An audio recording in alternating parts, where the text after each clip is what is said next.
ना ना ना ना, तो सारा ले जाओ लोग। सारे का क्या करूँगा? ऐसे आके सारे छीन लेंगे तो बटना मतलब असंभव है। दाल लूट ले जाएगा, कोई चावल लूट ले जाएगा। मिल रहा है वो तो आपका, ये आपका अधिकार है। यहाँ मैं व्यवस्था बना रहा हूँ, कल से तुम यहाँ व्यवस्था बनाओ, मैं ले लूंगा। किसी को पता नहीं है डिसिप्लिन क्या होता है। सबको पता है, तुम्हें छोड़ के कोई हाथ डाल रहा है। ये इधर है बेटा, होना नहीं चाहिए। कोई किसी ने लिया अपने हाथ से? अरे तो मैंने ले ये लिया। अब अपने हाथ में रखो। तुम एक काम करो, सारा ले जाओ। मैं क्या करूँगा इसका? अब तुम इसे बांटो, फेंको, जो करना है करो।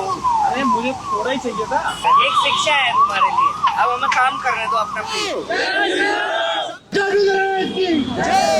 आज मटर पनीर खिलाएंगे आपको। भैया ये पनीर है, ये फ्रेश है। अब इसकी कटिंग करेंगे। बिना लहसुन प्याज के भोजन बनता है, पर उसमें आपको कोई कमी नहीं दिखाई देगी। स्वाद से कॉम्प्रोमाइज नहीं है। पहला भोग भगवान को लगता है, तभी तो ये प्रसाद हो जाता है रोज। फिर ये भोजन नहीं रहता। अभी जब तक बना रहे हैं तब तक भोजन है, भोग लगने के बाद ये प्रसाद हो जाएगा। 1 रुपए में श्री श्याम रसोई पनीर की सब्जी खिलाने वाला है आज, और भरपेट भोजन की व्यवस्था है प्रतिदिन पिछले 3 साल से। मेरा नाम गोपाल पुजारी है। कोविड काल में हमने ये रसोई शुरू करी थी और 3 साल हो गए हैं रसोई चल रही है। 1 रुपए में भरपेट भोजन। पहले दिन हमने 40 लोगों का खाना बनाया था। आज लगभग 500 से 700 लोग भोजन करते हैं श्री श्याम रसोई में। तब से आज तक रोज चल रहा है। मेरा ना कोई पॉलिटिकल व्यू नहीं है। भगवान के अलावा किसी के हाथ नहीं जोड़ सकता मैं जबरदस्ती। बहुत घूमा मैं, बहुत भटका, केवल धक्के मिले, उसके अलावा कुछ नहीं मिला। 4-6 लोगों ने मिलके इतना विरोध किया रसोई का कि बस मैं जेल नहीं गया। उसके अलावा मैंने सब कुछ देखा। मेरे बच्चे उल्टे सीधे आरोप मिले, लोग पीटने के लिए ऊपर चढ़ने को तैयार थे। गरीबों का पेट भर रहा था, उन लोगों को ये अच्छा नहीं लग रहा था। दूसरे क्या है, दारू वारू के ना बड़ा खिलाफियत में रहता हूँ मैं। उन लोगों को दारू नहीं पिला पाया रोज, उन लोगों ने मेरा विरोध कर दिया। इस तरह का माहौल होता तो यहाँ अभी कम से कम 10-5 आदमी खड़े होते मेरे साथ। मैं अकेला इसलिए खड़ा हूँ। कम करूंगा साफ सुथरा।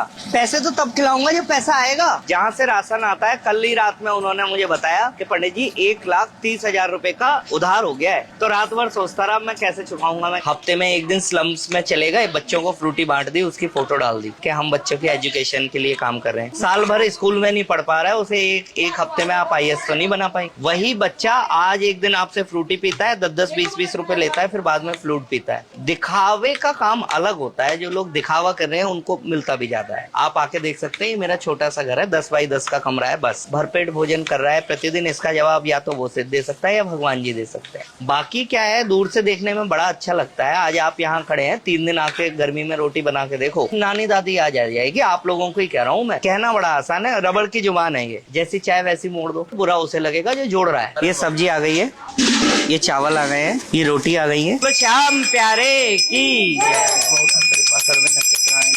ये जो भोजन था ये प्रसाद हो गया है। अब ये सारे खाने में मिलाया जाएगा। जब कोई गरीब मन से दुआ दे के जाता है ना, जब भोजन करने के बाद उसके आंखों में संतुष्टि दिखाई देती है, तो ऐसा लगता है कि सारी मेहनत सफल हो गई। आटे की क्वालिटी देखिएगा। अभी आपने देखा पन्नी वाला आटा है, ऐसा नहीं कि जो पिसवाया और गंदा संदा कैसा भी डाल दिया। अच्छा हम सामान यूज करते हैं रोज। तो भाई यहाँ पे देख सकते हो क्या धड़ल्ले से रोटियां बनाई जा रही हैं। तो भाई देख सकते हो यहाँ पे ना ये चूल्हा भी बिल्कुल मुझे अलग तरह का दिख रहा है, जिसमें धड़ाधड़ रोटियां बन रही हैं। और पहली बार मुझे एक ऐसा तवा दिखा है जिसमें कि ना रोटियां बनाने का इंतजाम ऐसा है कि एक साथ यहाँ पे 10 से ऊपर रोटियां बन जाती है। 10 से ऊपर तो बन जाती होंगी ना, 10 से 15 रोटियां आराम। तो ये सिंपल एक ऐसा तवा है जिसमें सिक भी रही है, फूल भी रही है। हम लोगों को ये खाना बांट तो 2.5 साल हो चुके हैं। आंधी आए, तूफान आए, बारिश आए, सर्दी आए, गर्मी आए, चाहे हम बना के यहाँ खिचड़ी लाएं, लेकिन किसी को खाली पेट नहीं जाने देंगे यहाँ से हम। हिंदू, मुस्लिम, सिख, ईसाई, कोई धर्म का भेदभाव नहीं है। ये खाना सबके लिए, हर इंसान के लिए। जो आएगा वो पेट भर के जाएगा, माँ तेरे रूप में। कोई भी आओ, कोई भी खाओ, पेट भर खा के जाओ। ये धर्म कहाँ बने यहाँ के? ऊपर से बन के आई नहीं है ये हम लोगों ने बना दिए। हमें श्याम बाबा ने, ऊपर वाले ने बना दिया इंसान। यहाँ के ठप्पा लगाएगा हमारे ऊपर क्या है? हम नहीं लगाना भैया। तो ये हमारी सोच बन गई है। भाईचारे में रहो, भाईचारे में रहोगे, जियोगे, बांटोगे तो खुश रहोगे। जीवन भर जियो, जीवन भर खुश रहो।